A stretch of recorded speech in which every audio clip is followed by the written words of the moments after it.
Sir, question ko lang, no? Dahil sa job mismatch at kakulangan ng trabaho sa bansa, paano niyo po sinisiguro ang inyong training programs ay naka-align sa tunay na demand ng industriya? Yan.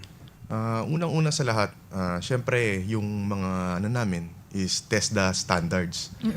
And syempre tinatanong din namin yung mga experts natin sa industry na to na kung ano yung mga in demand talaga na employment dito sa Pilipinas at sa abroad. For instance, yung mga ating employment agencies, alam nila kung ano yung mga matataas yung employment na kailangan. Yung mga programs namin, katulad nung institution namin, ang program namin is Caregiving NC2 Yan. na full competency, and it's a training and assessment. And meron din kaming program ng Food and Beverages Services NC2 na assessment.